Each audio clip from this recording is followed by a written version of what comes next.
Good evening to everybody who is joining us today for the second day of the India Land Forum that we are organizing. On behalf of NCAER, I'm pleased to invite all of you to the deliberations of today. My name is Shashank Bhide, and I'm a senior advisor in NCAER. Dr. Shekhar Shah, who is our Director General, who is also the guiding force behind the event that we have on the 4 days, has requested me to welcome all of you on his behalf also. And he will join us a little later in the proceedings. And so I guess it's my pleasure to welcome all of you. We had a very productive evening yesterday to launch this event. Professor Huq, who gave the keynote address yesterday, set the agenda for the deliberations of the 4 days, telling us about the major policy initiatives to unlock the value of land in the country over the past many years. And he also told us how these initiatives had limited success and the reasons why this was the case. But I guess in the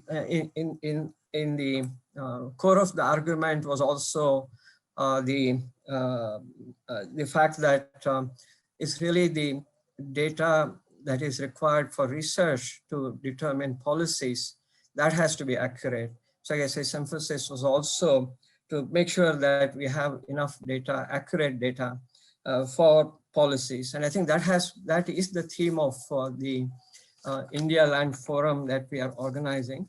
And in this context, I should also say that at the core of a lot of work that we have done in this area has also been the Land Records and Services Index that was constructed at the state level, and that was launched early in 2020. So a lot of work that was done on the basis of this index, the report and so on, are also on the website of NCAER.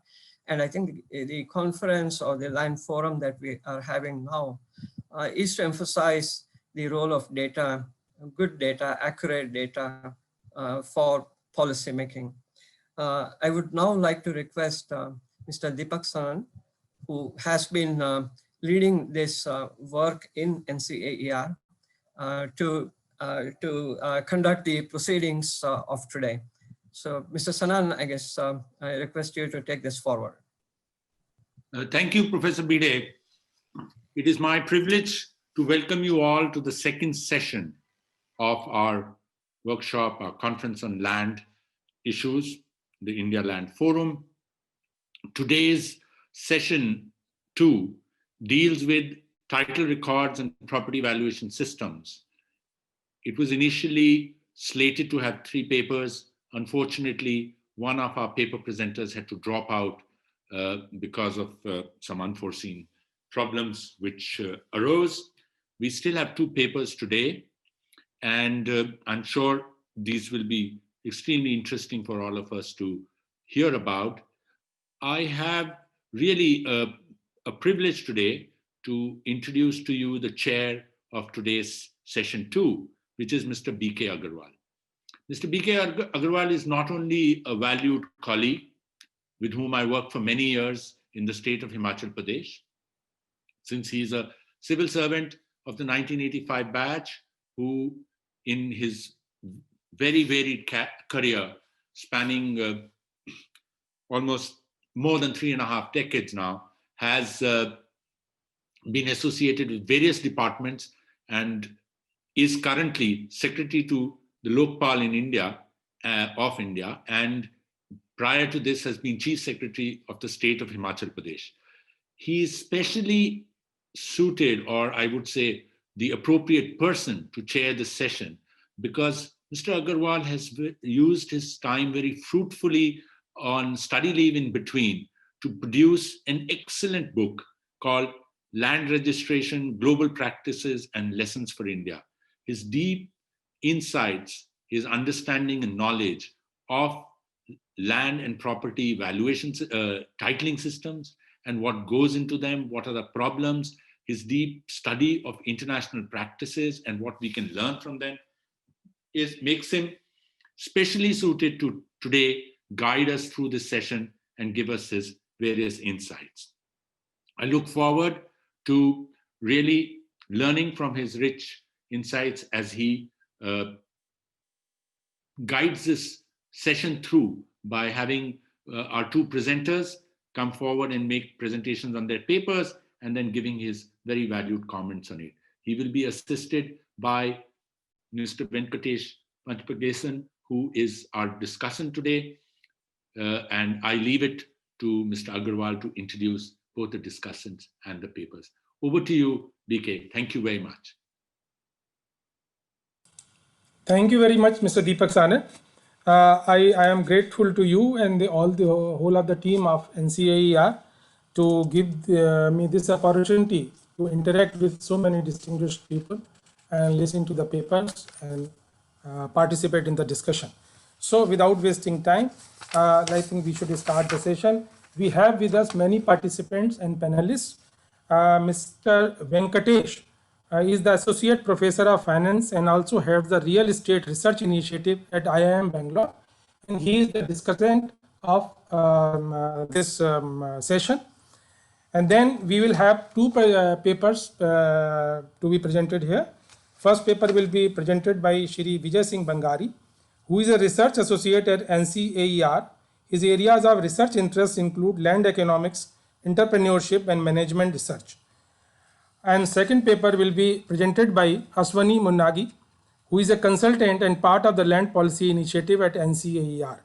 Unfortunately, Mr. Sumant Sharma, assistant professor at University School of Architecture and Planning at IP University, because of unforeseen circumstances, he could not be present here. So third paper will not be presented here. So now I request Mr. Vijay Singh Bangari to present his paper, and I would again also request him that confine his presentation to 20 minutes so that we get enough time for everyone and for discussion. Thank you, sir. Thank you for the introduction. I'll now be sharing my presentation.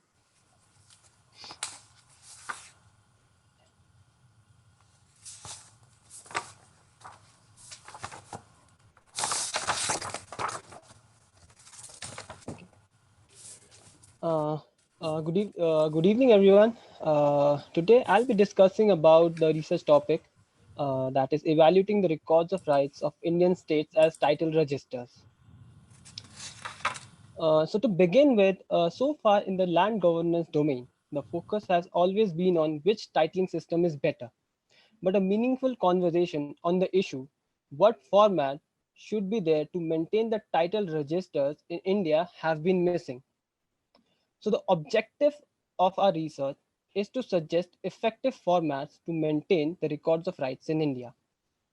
We have also looked at the history of land records. So by doing so, we were able to divide the evolution of land records in 4 distinct time periods.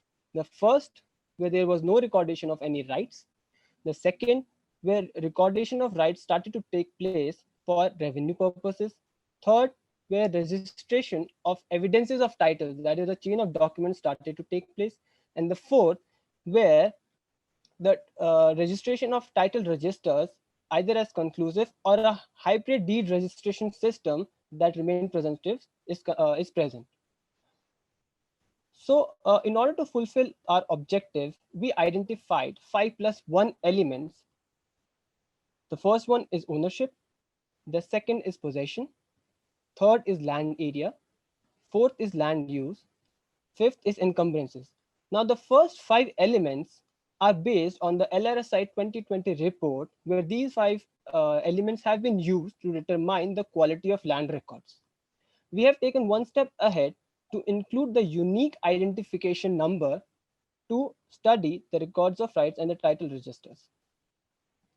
So we studied these 5+1 elements on 2 distinct samples. One is the international sample, including 21 title registers of 21 countries. And the second is the Indian sample, which includes the records of rights of 28 states and UTs in India. So after analyzing the first 5+1 elements on the international sample, here are the results. We found that ownership is recorded in every country's title register within our sample. Second is the unique identification number. We found again that within the title register of every country, this number is recorded. Third is encumbrances. Within our international sample, we found that there was only one country which actually didn't record encumbrance related information in their title register, and that is Nigeria. The reason could be that such an information is not considered to be vital to be present in the title register in that country, but this information could be present in a separate document, for example, deeds. Fourth is land area. It was interesting to note that there were 6 countries which did not record this information in their title registers. These countries are Belgium, Canada, Ireland, Jamaica, Sweden, and United Kingdom. So again, this information may not be present in the title register, but could be a part of a separate document, for example, cadastral maps or again deeds. The fifth is land use. We found that such information is only recorded within the title register of 8 countries within our sample. These countries are Croatia, Finland, Germany, Russia, Singapore, Spain, Nigeria, and Sweden. The last element is the possession. It was quite interesting to note that such information is not part of any of the title registers within our international sample. Now, the reasons for this could be multiple. The relationship of a tenant or an owner may be clearly demarcated, and such an information could also be present in a separate document. Again, maybe there might be no rights of a possessor that needs to be protected such that the name of the possessor or the information regarding possession is to be included within the title register. Before moving on to the analyzing the 5+1 elements on the records of rights in India, we categorize the states within our sample based on the pre-independent land tenure systems that were predominant within these states. We also had a miscellaneous category where there were states where there were mixed categories of land tenure systems. So we couldn't place them under these 3 predominant land tenure systems. So the reason behind this was to investigate whether the land tenure systems prevalent during the colonial period have any influence on the nature of information included within the current format of records of rights. So after analyzing the records of rights, the analysis revealed that there was uniformity in the type of information recorded within the records of rights across different states, and thus we rejected this hypothesis. Now, we like to lay the results of our analysis on the records of rights based on the 5+1 elements, and we will also like to make a side-by-side comparison with what we found in the international sample. First element is ownership. Just like the international sample, even within the Indian records of rights, every state within our sample recorded this information. The second is the unique identification number. It was quite interesting to note that in India, only one state has such a number, and that is Uttar Pradesh, as compared with the international sample, where every country within our sample had this information. In Uttar Pradesh, this is known as the Gata number, and apparently this is the only state which has this number. Third is encumbrances. There were only 2 states in India within which we didn't find this information.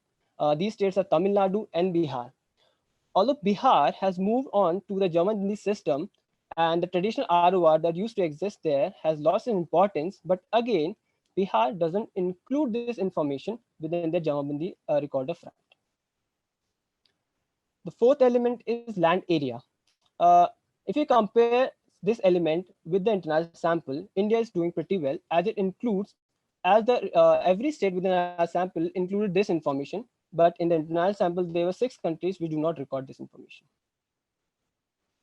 Fifth is land use. We found that there were 2 states within our Indian sample which did not record this information. These states are Bihar and Delhi. Now again, the practice in India could be such that these information are recorded in a separate document, but for these 2 states, we couldn't find this information within their records of rights. The fifth is possession. We found that within the Indian sample, there were 11 states that recorded this information as compared with the international sample where there were no there were no countries in our sample that record this information. But although there were 11 states that record the information, but often it is found that such an information is not up to date or accurate. Now, this was pointed out by a pilot project that was carried out by NCER in 27, a pilot project in Himachal Pradesh, where there was significant incongruency that was found out based on the on-ground situation and what is given in the records of rights. Now to moving on to the suggestions that we'd like to make to have effective records of rights. The first set of suggestion includes how basically can we improve what is already given within the records of rights. So our first suggestion is to have comprehensive but simple information. So while studying the ROR, the information was difficult to understand. The language that is used to record the information is very complicated. So we suggest to record information such that it is easier for the public to read and understand the information, which would help to identify the inaccuracies better. Second is to rationalize the information. We found out that there were some columns within the records of rights that are either not important in the current times or have very little significance. For example, agricultural tax or rent columns. Therefore, information columns need to be reviewed and rationalized so that they fulfill the emerging needs and demands of today. Third is encumbrances.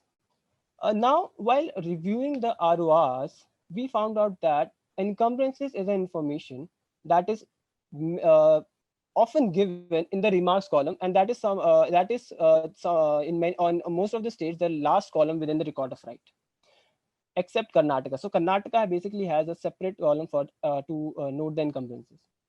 Now, we would like to suggest that within the records of right, we need to have separate columns to note different types of encumbrances. This would bring more clarity, and this would also help us to better understand what type of encumbrances are attached to a particular land parcel or to a land record.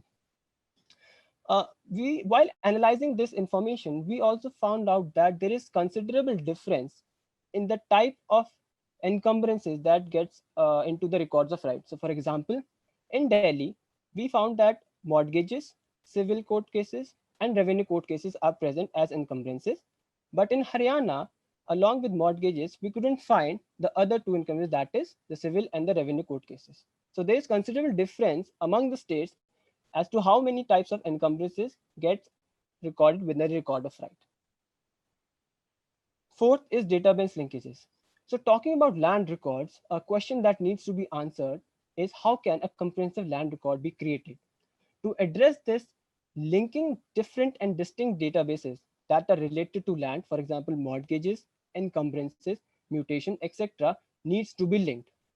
For example, having a real-time linkage of mortgages with land records would only avoid delays in recording the information automatically within the document. So this would help us to have an up-to-date and accurate record. Based on our international analysis, we'd like to suggest a new element that needs to be added to the records of right, and that is a unique identification number. This would help to locate title without any delay or confusion, creates an efficient link between information regarding land area, encumbrances, and cadastral maps that are often stored in different registers across the departments.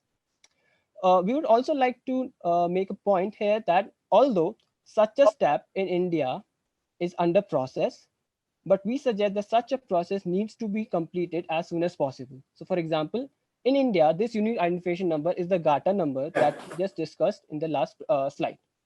In Delhi, there is a 14-digit unique code that have been allotted to records of right, but under a pilot project. And this 14-digit code, as of now, is not being reflected in the records of right. So we suggest that such a process to be completed as soon as possible to provide a unique identification number that could be used to link different title registers, to link different documents and different database link to provide database linkages such that an accurate and a comprehensible record could be formed. So by carrying out the whole exercise, we conclude that records of rights include all the relevant information as compared with the international practices. But as our suggestion points out, there is a need to improve the existing ROR to make it more comprehensible and comprehensive. Thank you. Thank you. Thank you very much, Mr. Vijay, and thanks for just in time allotted to you. So now I will invite Aswani for presenting his paper. Good evening, everyone. I thank the chair for giving this opportunity to present our study on evaluating the practices of property transaction, taxations in India. So why we do want to study these property transfer transactions? This is because in India, the amount of contribution these taxes pay to the own state revenues is about 10% on an average, according to an RBI report. In RBI report that has been presented in 2019-20. So these property transfer transaction taxes is a direct taxation on the property levied at the time of registration. So as discussed earlier, this forms a chunk of revenue for the governments, especially in the developing and underdeveloped countries. So there are two types of transfer transaction charges that are levied at the time of registration of the property. First one is stamp duty. Second one is on the registration fee, which is more of a user fee. These two charges are generally paid by a buyer, and the seller pays a capital gains taxes on the amount of transaction that is being made. How it is calculated? Earlier to 1990s, the circle rates in India are the stamp duties or the registration fee are levied on the basis of the market value. And in many countries, still these market values plays a significant role on the calculation of the stamp duties and registration fee on a property transaction. Underreporting of early studies in 1970 and 80 suggest that there is an underreporting of these property transactions market values, and then to restrict this, evasion of taxes contributing to the black money, in the early 90s, states have come up with legislations to have a mechanism to know the amount of taxes a person has to pay during the time of registration. And then they named it as circle rates. These have different names in different states. For example, in UP, it is called collector rate. And then these circle rates are assessed and revised by the states continuously. Some states do it continuously, some states do it if and when required. And then these are taken up by the revenue stamps and revenue department and stamps and registration department of the state government. So what is our objective? Our objective is to understand the practices of transfer transaction charges in India, and then how these ways of efficiency of these transactions contribute to the proportion of own tax revenue of a state. So we have divided this efficiency of taxation into 4 parts. That is stamp duty rates, and then ways of collecting the stamp duty, circle rate factors and methods, and then rate of updation of circle rates. So the analysis is carried out on these 4 parameters. These 4 parameters contribution towards the proportion of own tax revenue. And then finally, we looked at transfer transaction charges, how they are levied in the international market. So for the base data, we have taken the RBI's data from the state finance report by the RBI, and then we have taken up the stamp duty collection as percentage revenue, and then we have divided the states into 5 categories. first category is the states which have 2% of the 2% of the state revenue, own tax revenue coming from the stamp duty.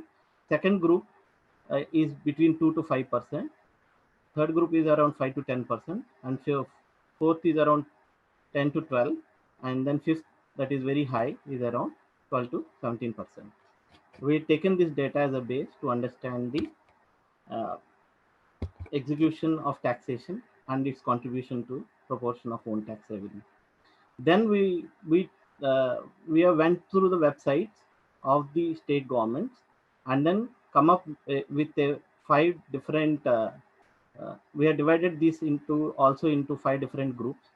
The first group consists of states with very low tax rates, that is stamp duty rates, and then low states with a low stamp duty rates are classified between 4 and 5, and a medium rate is been classified. These are the states which medium stamp duty rates, and then the fourth is a high level stamp duty rate, that is 5 to 7.5%, and then finally the very high group has been grouped as 7.5% to 10%. So how did we group these data? We have plotted this data onto a graph and then observed that the variation in the changes where there is a and then we have grouped it into 5 categories. So then we have looked at what is the contribution of stamp duty rates to the proportion of own tax revenue. Is there any impact or the correlation between the stamp duty rates and the proportion of own tax revenue collected by any state? Then we found out that with a low stamp duty rates, the states are doing good in the proportion of own tax revenue that is generally seen in the data. We have done correlation analysis, and the data trend also shows the same. Then we taken up the stamp duty collection. How the ways of collecting the stamp duty are they? Does this have any impact on the proportion of own tax revenue of any state government? And then we have divided these states into e-stamp duty. There are states which collect the stamp duty in the form of e-stamp, online, and paper stamp. This data is collected from the NRSI 2020, and then we have collected this data and then analyzed the same with the proportion of own tax revenue collected by the states. We found out that the states with an online and an e-stamp ways of collection of stamp duty are doing good in terms of own tax revenue increase, and then the opposite for the states which have a paper stamp collection. Then we looked at the circle rates and the factors influencing, and then we tried to see whether this have any impact. But due to lack of information on the web on the different websites, we could not do a comparative or a correlation analysis between the circle rate factors, whether this will have an impact on the proportion of own tax revenue collected by a state. But we found out that generally in India, we have these factors like location, size, and shape, surrounding development. These are the factors that will contribute to the circle rates, defining of circle rates. And then there is we also found out that there is a lack of standard system in determining the circle rates across the states and across the districts also. So the last we want to see the frequency, whether the frequency of the updation of the circle rates have an impact on the proportion of own tax revenue. And then we have divided these states into 3 groups. One is very frequent, the states with very frequent updation of circle rates, and second we have states with very less frequency, or whenever they need they will update these circle rates. And then we did not have information on the states which do not update. I mean, we don't have any information on the circle rates updation frequently in the last group. So we found out that there is no impact on the updation frequency on the proportion of own tax revenue. That is what generally we have seen. One more thing is that because of the less sample size, for example, in the most of the states and the UTs fall in the third category, there is no information available. I think that if more information is available, I think we feel that there is a influence of the frequency also, because the market values fluctuate a lot. Uh, in states like Telangana, for example, Hyderabad, the market values fluctuate a lot, and these circle rates are also defined based on these market fluctuations. If even in Karnataka also, so the updation of frequency will also have an impact, but because of the lack of information, that trend and correlation is not seen from our data collection. Then we try to see that how the internationally, how these countries are doing, are collecting these charges, transaction charges, and then we have categorized these countries into three categories. One is high income group countries. Second, according to the World Bank categorization, the second one is upper middle income countries, and the third category we are combine the lower middle income and lower income countries, and then we checked all the stamp duty collection rates in those countries, and we found out that the 13 countries do not, in the higher income category, do not collect or do collect a lower stamp duty rates. Among them, for example, New Zealand has New Zealand don't collect any stamp duty on the property transactions. So there is a definitely the dependency of the these transaction charges is less in the higher income less in the higher income countries when compared with the lower and lower middle income countries. This trend is generally seen from our data and analysis. So then we found out that in our analysis we found out that there is no specific method for finding out the valuation of a property in determining these circle rates. So we went through the literature and seen that what are the methods that are available or popularly executed in different countries. One is a comparative method, which is the most popular method of valuation of a property. So what it does is that it compares the, I mean, like for example, a transaction has happened in an area. These transactions are taken into consideration, and the property in that zone or the properties are evaluated or depending on these transactions. And then the second method is a mass appraisal method, where a group of similar category properties are evaluated. These groups depend on the location, the infrastructure, and etc. Then market centered property valuation. This market center method is determine the value of an asset based on selling price of similar asset, is done in the mass appraisal also. Is done in the comparative method. So the market centric method takes into consideration on the selling prices of the market. In some countries there is crowd source data also to calculate these market center property valuation. They do collect data from these websites like 99acres.com, and then they determine these property values. Then there is a profit method which determines the valuation of a property by calculating the amount of expenses that has been went into the development of the property, and then the method defines these valuations depending on that. Finally, it's a cost method. This is the last resort. This is also called a last resort method, because if there is no availability of the data, or there is no availability of the data uh, on the previous transactions. This method is used, and then the amount of money put into the project will determine the value of the property. So what are the lessons to be learned for India?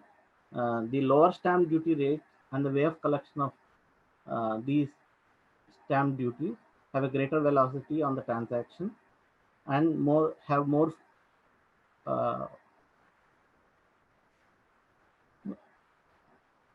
greater velocity on the transaction, and more own tax revenue is being contributed if there is a low stamp duty rates and way of collection of property.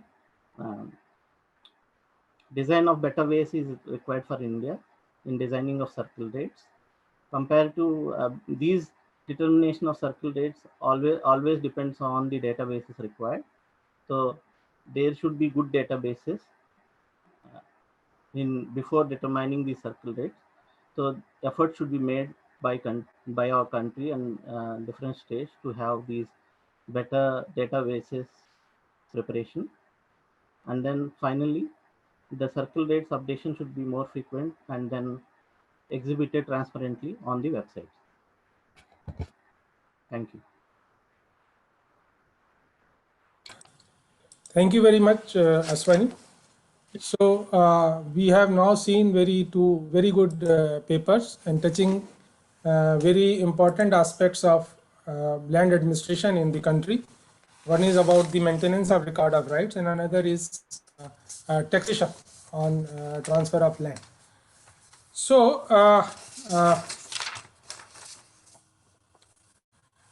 I would like to say in this regard that in almost all the, because you have very nicely compared in first paper, compared the practices in Europe and practices in Indian states. So in this regard, I would like to say that almost in all the countries of continental Europe, a cadastre with special attributes and description of land is maintained, mainly for fiscal purposes. This is the practice. Leave aside UK, but all the European countries, they normally maintain this kind of record. And there is a registry for deed registration which originated independent of cadastre and mainly had the person-based record, not the parcel-based record, but originally it had person-based record. So what is happening all across Europe, that for the better land administration, all the European countries are making some sort of efforts to link these two records, because cadastre has special attributes, has a map, and the land rights and other attributes are recorded against a parcel of land, while in the deed registry only name of the parties are recorded who transact the land. So they have adopted different methods. For example, I would say Germany has upgraded to the title registration system by making a corn book on the basis of information contained in cadastre and deed registry. France in 1955 created a register in the deed registry called real estate file, which gives parcel-wise information. Attributes of parcel are taken from the cadastre and legal rights from the registered deeds. The cadastre is still maintained separately for administrative purposes. So they have a cadastre, but they have created a replica of cadastre in the registry where they record rights. Netherlands has completely merged cadastre and deed registry far back in 1825. These are maintained by the same authority, and cadastre works as index for the deed registry. They don't maintain separate index as is done in India. The cadastre works as the index of the registry. In India also, similar pattern has been followed. We have a deed registry, we have a cadastre. Cadastre basically is what we call now record of rights. Actually, record of rights is more comparable to cadastre in the European countries than the land register. So in India also separate laws and separate agencies for these two records. And the same thing, cadastre has special attributes, has a map, textual record. Deed registry has basically deeds where name of the parties are written, and land is also described, but not necessarily with reference to the cadastre. So in registry, a legal evidence is being created, in the form of a deed registry, deed registration, and this legal evidence as well as legal evidence from other sources like court decrees, inheritance, awards, etc. These all go to the cadastre, and the cadastral authorities, which are basically assistant collectors, tahsildar, etc., they prima facie appreciate the evidence and then make an entry in the record of rights. So both have different law governing them, both have different legal purpose. For example, record of inheritance will not go to the deed registry. Record of court decree will not be there in the deed registry. But in cadastre, it will be recorded directly. Record of sale and mortgage will be created in first in deed registry, then it will go in the record of rights for making an entry. And in India, under the law, the entry in the record of right has been given presumption of truth, because it is written in the law, if something is entered in the record of right, it will be presumed to be true unless proved otherwise. But it can be proved otherwise in the civil courts. So as I told you, that record of rights in India is actually equivalent to cadastre in the European countries, because it is maintained by the separate authority and there is no legal linkage between the deed registry and the cadastre in India. In Europe, land registers have been made in the deed registry itself, and they take some information from the cadastre, but there the deed registrar is making them. Basically, these are equivalent to indexes made by our registrar, because our registrar also makes indexes, tracked by indexes. Those are improved version of indexes. So that we have to understand actually. These are two different concepts altogether. So, but let me tell you that in India, the legal provisions in respect of deed registration and legal provision in respect of record of rights are very strong, and they are stronger than many European countries. So if we make some improvements in the law and procedures, I am very sure that we can build a very strong and robust land administration system on the basis of the present legal regime only. There is no need to go to the title registration system or something. So I will just, like to mention some points which I feel that, if law is changed or on those lines, maybe that our land administration system will be better than what it is today. First thing is that, as I told before, that there is no legal provision which links actually cadastre and the deed registry. Both are in Registration Act, there would be no mention of record of rights. In Transfer of Property Act, there is not even a mention of record of rights. Okay. So what is to be done is that, some sort of linkage has to be provided. What I can perceive is that easiest thing is that by law we should make it mandatory that at the time of deed registration, property will be described with respect to record of rights only. The plot number, the area, and the ownership. This has been made, like in France, Netherlands, everywhere this has been made compulsory. But in our country, it has not been done yet. At present, only requirement is that land should be described which is sufficient to identify that property. That is all the requirement. So we know that in the cities, land is described in all possible manners. Like that with respect to adjacent property, with respect to adjacent road, a plot number or cadastral attributes are not there. So this should be done. If this is made mandatory, it will do two things. First thing is that it will identify the land accurately. It will help in the mutation afterwards, because when it goes to the mutation authorities, they can really easily identify the land because their plot number, etc. are written. And most important thing is that it will prima facie verify the ownership also at the time of deed registration, because the person has to show that his name appears in the record of rights. Then only he can sell the land. And if his name does not appear, he will be asked, you get first your mutation done and then come for registration of sale. It will also update the record of right, which is not being done in the cities. So this is, I think, one thing which is most important and easiest thing to do. Second thing is that registration gap can be reduced.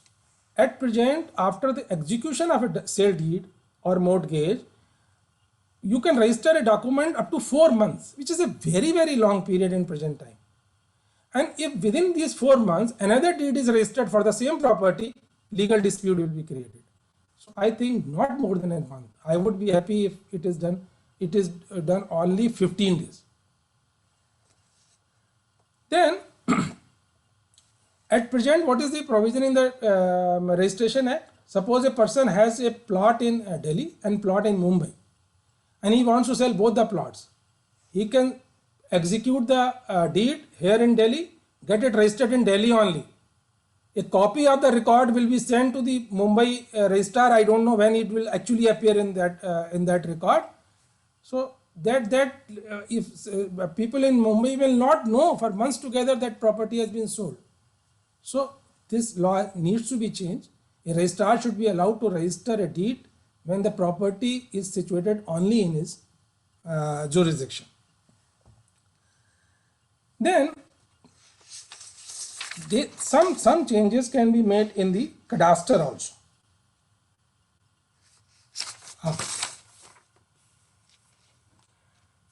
There is a large amount of litigation before the revenue officers. Like Daksha report gave that 2/3 of litigation the civil court is because of land disputes. It does not actually, no one has surveyed the cases pending before the revenue officer, huge amount. And for what? For what entry should be made in the revenue record? It does not give you title, making entry in the record of rights. It just gives you presumption of truth. So what happens from Tahsildar to SDM, SDM to collector, collector to commissioner, commissioner to financial commissioner and the board of revenue. So many channels of appeal and then review and then revision are given, which is just not required. In West Bengal and in Karnataka, under their law, only one appeal is provided. No review, no revision, no third appeal. So the dispute is settled very quickly. Revenue officer makes the entry in the land records. If someone has the objection to that, he can always go to the civil court in a suit of declaration and get his record right recognized. So this will do a lot of good to the people if we reduce the appellate levels. Then one very important thing I feel, that when we have digitized the land records, what is the use of that if only we can get copies? For registration of mutation, there is no need to go to the Patwari. Person should be given facility to enter his mutation, his own mutation on a portal, because it's just an application. And naturally revenue officer will examine it and sanction it. But first thing is that one visit to the officer is reduced. Second thing is that even if the mutation is not sanctioned for next 3 months, next time if some other person wants to purchase that land and downloads a copy of that land record, the copy of the application of mutation will come along with that. So the person knows that someone has filed an application for the mutation, and he will make his own decision whether he has to buy that land or not, which can very easily be done. Then under Transfer of Property Act, an entry in that deed registry is considered as a constructive notice to everyone, to the whole world. So if someone buys that land, it will be presumed that he knew about the registration of deed. But no such status has been given to entry in the record of rights. So immediately, at least because that is also a public record, so in the Transfer of Property Act, there should be an amendment that an entry in the record of rights would also be considered as constructive notice. So a lot of litigation can be reduced on that account. Then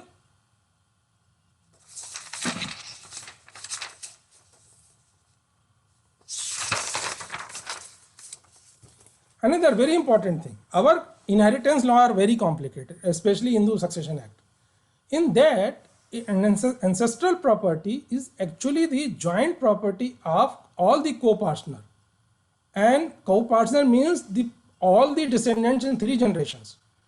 So when a father is alive and the property is ancestral, his son and his grandsons and now granddaughters also, they are also equally co-sharer of that land. So he cannot sell that land without the consent of the co-partners. But in record of rights, there is no provision to record the ancestral land separately. So a purchaser would never know.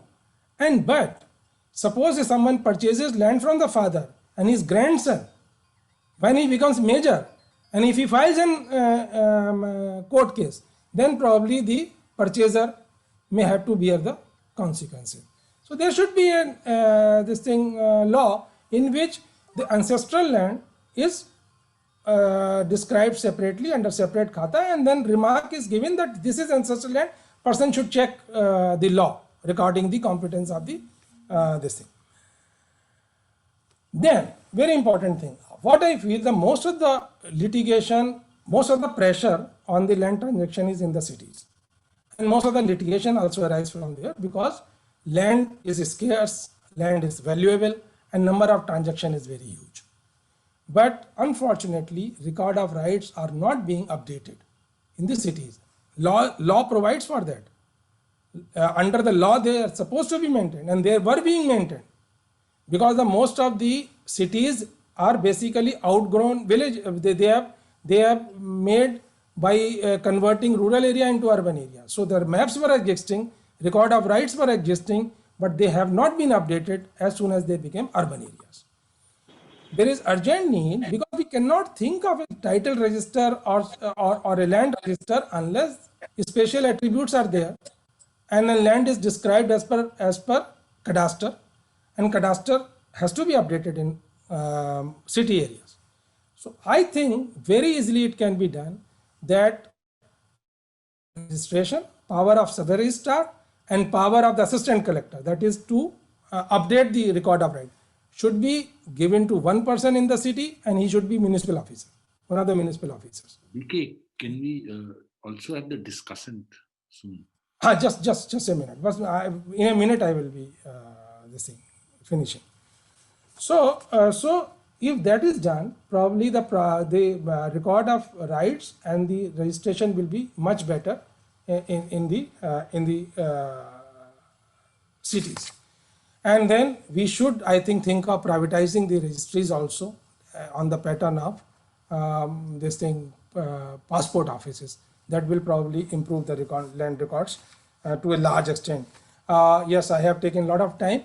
Now I will invite Mr. Venkatesh to kindly give his observations on the papers presented and on this topic in general. Thank you, Dr. Agarwal, and also thanks to NCAR for giving me a chance to be part of this wonderful symposium. I just can't match Mr. Agarwal's list of literally, recommendations that seem appropriate for this. But I just feel, and I think just going back to the original paper, I think the identification of what needs to be done is there. I think we all know what needs to be done, and I think Mr. Agarwal also laid out a whole lot of things. So I feel the focus should be more on how to get it done. And I feel if we don't focus on that, then we can just keep talking about it till the cows come home. So because this is an issue that has been talked about for several years or decades now. And so we have to think about what is it that we want to achieve in this process. And I thought one of the things I got out of the presentation is the idea of taking a record of rights, I mean, whatever you want to call it, but simplify it into some key elements that are important for monetizing the value of the land. So if again, see, that is another issue that I've been grappling with, in the sense that if you look at land records, it's a very broad brush. There are multiple objectives that are built in terms of usage, in terms of revenues, in terms of ability to use it as a collateral. So I think putting all of them into one record and waiting for that perfect record would be I feel it's a long process, and there are multiple layers which needs to align in order to get that. So I thought one of the things, if again, I don't know whether this was the author's intention, but one of the things that we could think about is to simplify those records. Like, what are the key elements that are needed to move the needle? So let the perfect not be the enemy of the good. So let us try to do something where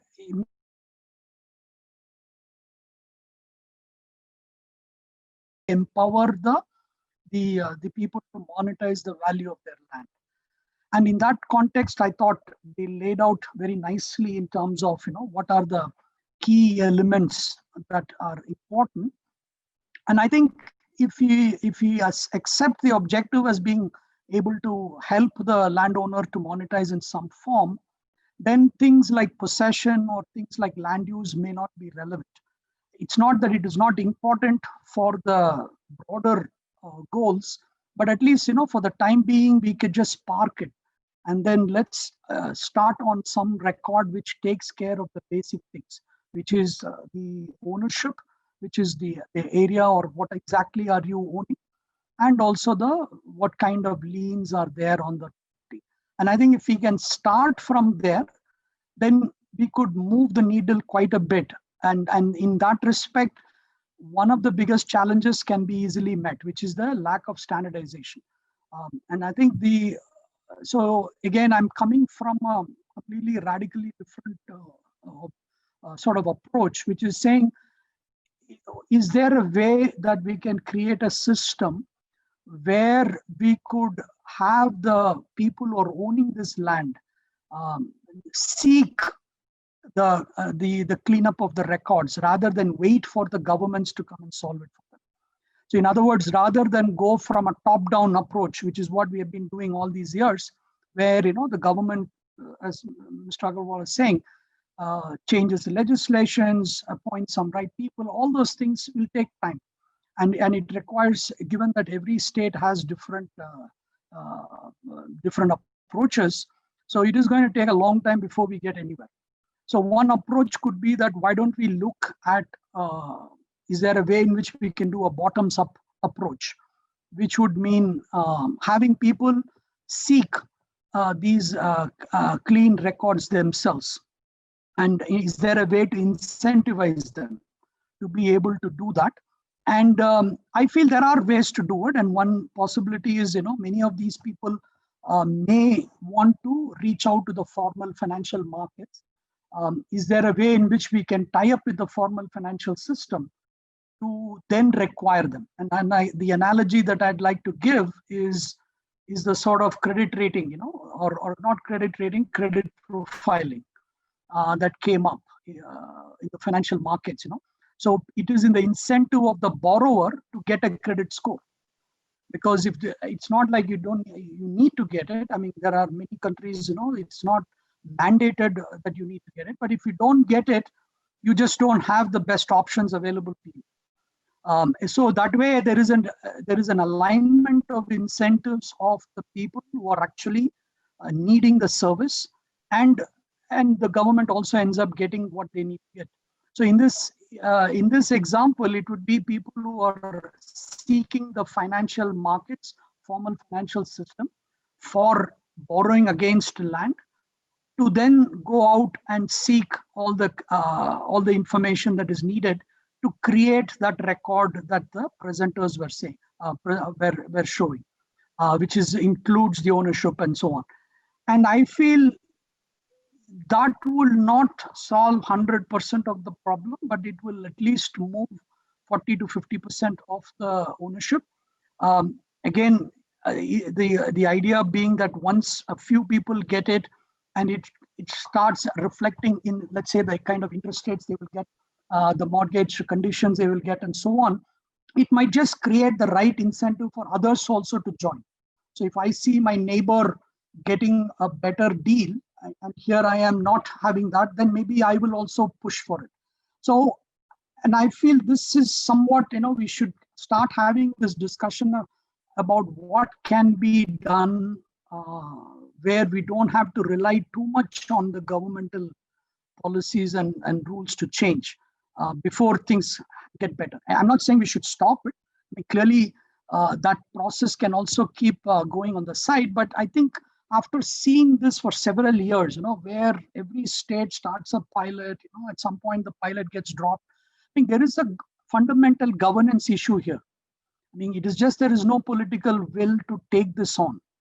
And despite all good intention, we are not able to move the needle too much. And this sort of conferences, where people are talking about what needs to be done, it keeps going on and on. And I think at some point we'll have to stop and say, is this helping? I mean, are we not knowing what to do? So in that respect, I want to raise this issue of comparing other countries. I think, see, I really don't see much of a point comparing with Europe. Clearly, what needs to be done, what needs to go into a land record, we all have a reasonably good idea. I mean, we don't need to look at other countries. I think what we need is to learn from how do they break open hurdles, in terms of, and there, I think a bigger or more attractive proposition would be to look within ourselves.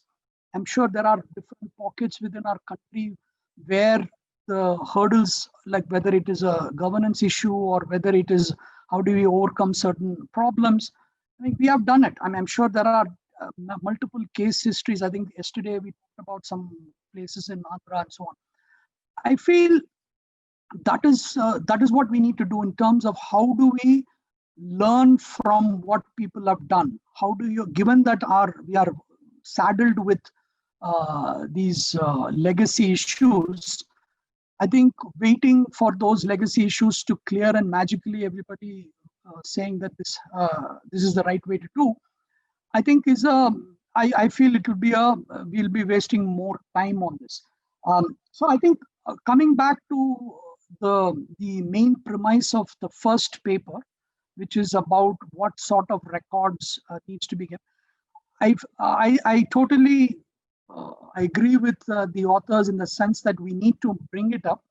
And one of the issues happens to be this coordination between departments which hold this data, whether it's a registration department or the revenue department or the survey department, so on. So here too, waiting for those departments to coordinate and break open the silos is one approach. The other approach is let the borrower then, or let the landowner then seek it, and they themselves, work with the financial institution to do it. And I feel that again will create a record which has all the details that is needed, except that it has not come through the system. So, but this is not going to solve the next problem, which is the updation, right? Because many of the times, we might move and get into a good state, but I think we have to maintain that good state. And again, in India, that has been always an issue where, the updation process may fall through the cracks. And in there also, I feel if the incentives are continuously aligned, then again, it will be in the interest of the landowner to keep this update, because as long as he's continuously getting a benefit from having those records clean, it is in their incentive to keep the record fresh and clean. So that, I mean, I don't know whether this was helpful to the authors, because I think the authors just laid a case for, or just presented the facts. In my view, I don't disagree with them, and I think I'm totally on board with them. But what I would like to see is, how do we get to that state? How do we make that happen? And it'd be great to hear the experts in the panel to opine on what sort of ways in which we can do that. The second paper, sir, can I also discuss the second paper? Yes, please. Yeah.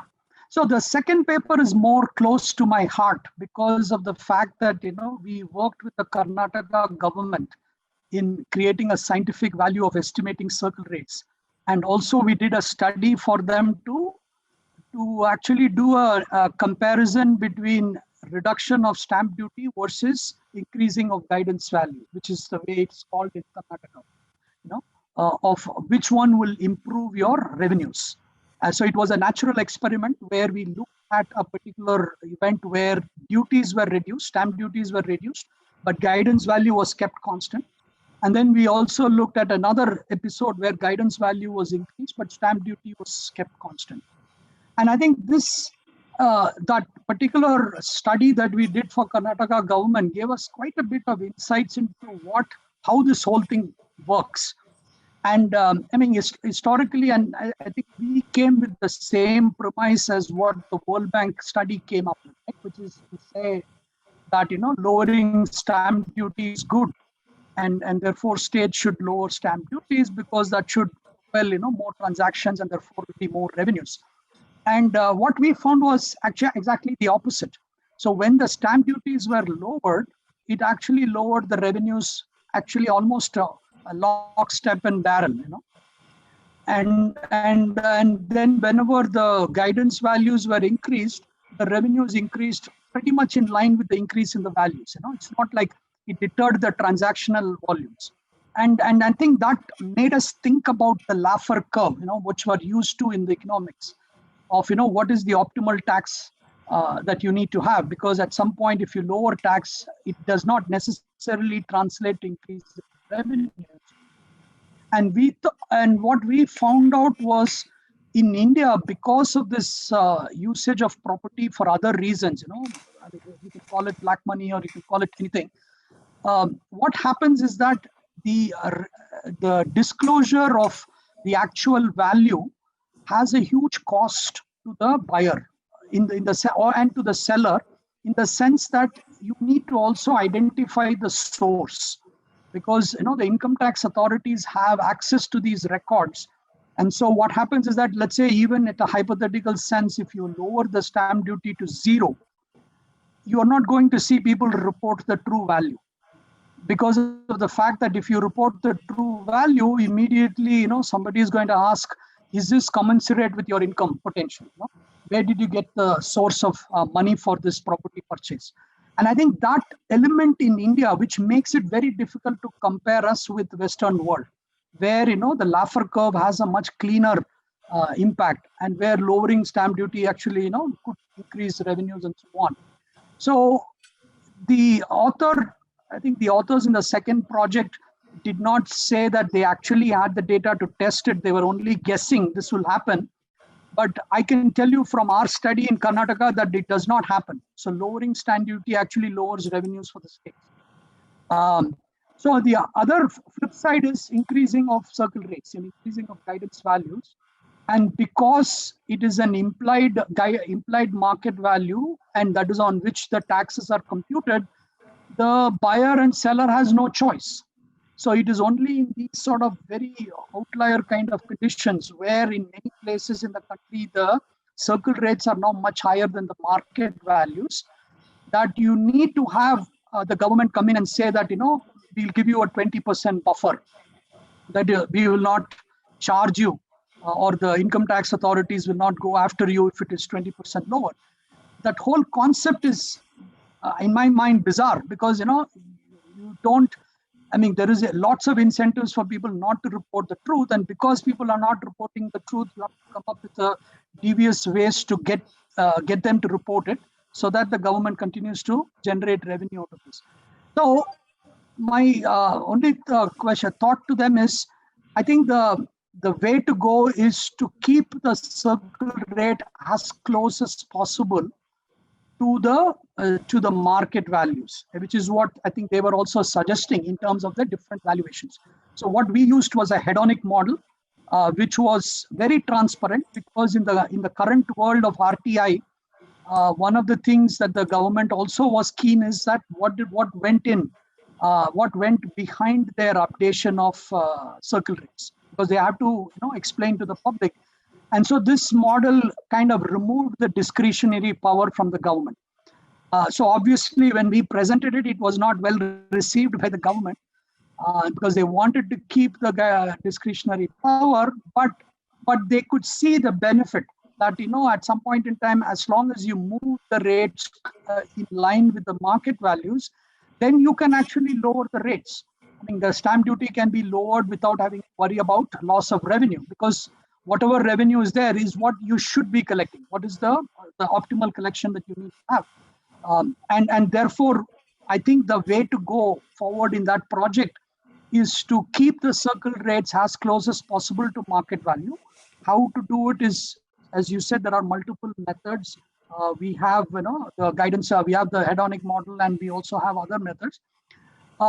The Karnataka had an updation frequency of a year, which was built into the law, and that they can, if they don't have to update, then it has to be a legislative overruling. The legislature has to say that they will not update it this year. Otherwise, by default, it has to be updated every year.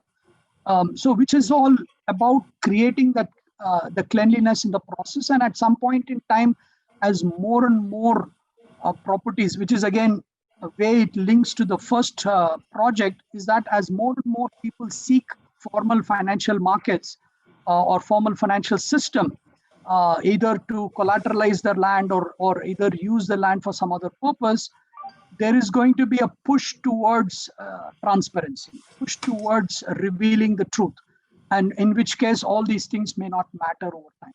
So I think overall, my suggestion to both papers is that I think I agree with your idea. I mean, what you are proposing. It is the devil is in the detail of how do you get there. And I think if we can open up the next 15 minutes to audience and also other experts, I would love to hear them. Thank you, sir. Thank you very much, Professor Venkatesh. You have given very important point that we should see best practices in our country itself, and then that can improve our records. And circle rate, which is the main instrument of collecting the duty, should be rationalized. Thank you very much. Now we have a question for Mr. Vijay. That a question has come that whether it will be good if we enter ID of the persons in the form of Aadhaar card or something in the record of rights, and whether it will be possible and whether it will be useful. So actually, sir, regarding this, the state and union governments have already taken up pilot projects in several states to link with a 14-digit Aadhaar-like code with the records of rights. Now, so the purpose of this is just like in the international sample. So having this 14-digit code will help to link different, let's say, the documents that are maintained in different departments. So as of yet, some of the pilots have been completed, for example, in Delhi. But as of yet, this 14-digit code is not being reflected in the records of rights. So the pilots are there, the process is going on. Either they have not completed, or even if they have completed, but as of yet, they are not present in the records of rights. So I am assuming that in the near future, these 14-digit Aadhaar-like codes will be there. That is a code particular to a person? Yes, sir. Yes, sir. Particular to a person? Not to a person, but to a particular land parcel. Yes. So, Mr. Vijay, yes, you have answered it in the because some experiment is being tried for giving a code to a particular land. The question was about the identity of the person. I would like to say that it will be very, very useful, and it is not very difficult, that Aadhaar can be linked in the record of rights as has been done in the banks. So it is a personal record, so record of rights, Aadhaar can be linked. It may not be mandatory, but slowly and slowly it can be built, and so that it will be updated. And I think that even a mobile number can be entered there, so that person can get some information, some summons on that SMS. Thank you. So I think there is no other question. Anika, whether there is someone else to speak? No, I think. No, sir, the question. So now I would like to thank everyone, all the people who have presented the paper, and Professor Venkatesh, the team of NCAER who have organized this session and have been supporting me also, and all the participants and the panelists for being present in this session. I am very sure that this session must have been useful for everyone. And then now the text will be available on the website of detailed text of these papers will be available on the website of the NCER in short period, then probably I am very sure that the policy making authorities will take note of it and something good will come out of these papers. Thank you very much. Thank you everyone. Thank you very much Thank you. for giving us so much of your time today, and so many valuable suggestions and steering this whole conversation. Grateful to you, and as you have rightly said, the papers will be available and we look forward to more comments.